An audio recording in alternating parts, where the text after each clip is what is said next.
So Rishi Sunak has insisted absolutely that he is not to blame for it's utterly wrong to accuse him of being responsible for the RAAC crisis. He has indeed put in place a 10-year program to refurbish 50 schools a year or rebuild 50 schools a year. That's well down on the amount proposed by Jonathan Slater, so I can understand why he resigned or left. But, you know, Jonathan Slater's career is not that clear, and Rishi Sunak's career is on a sort of downward spiral.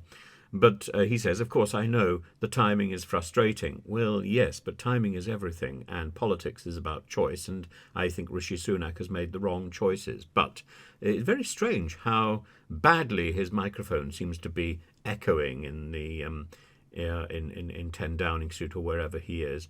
But there we are. Microphone choice, I often have the same sort of problems. However, I am not Prime Minister. He is, and he should be in control of his machinery. But clearly, he is not. Let's see what he's got to say. Look at what we've been doing over the past decade. We've been rebuilding or refurbishing about 50 schools a year. As Chancellor, I announced a new 10-year programme to refurbish, rebuild 500 schools over the decade. So completely in line with what historically we've done in this country. On top of that, I announced record funding for schools, not just to help catch up our children with lost learning, £5 billion.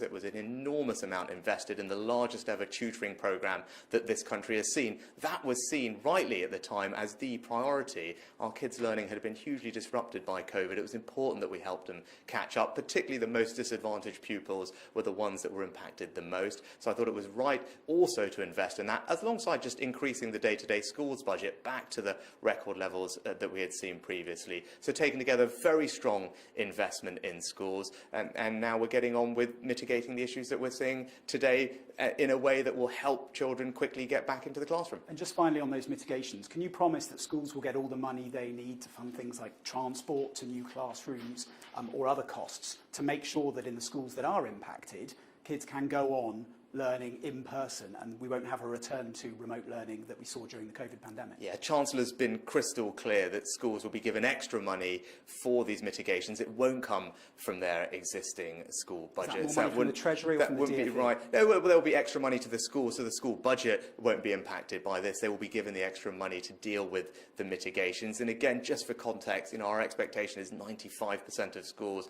won't be impacted by this. And in the 50 or so schools that have already been mitigated, what we've seen is in the majority of cases, children continue to go to school. They're taught elsewhere on the school estate. And for those that do have to be home, that on average has been just for about 6 days or so. So hopefully people can get a sense that we can work through this relatively.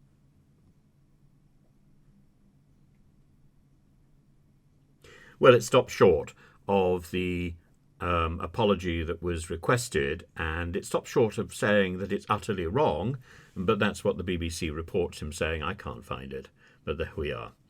There's so many things you can't find if you look for them on the BBC.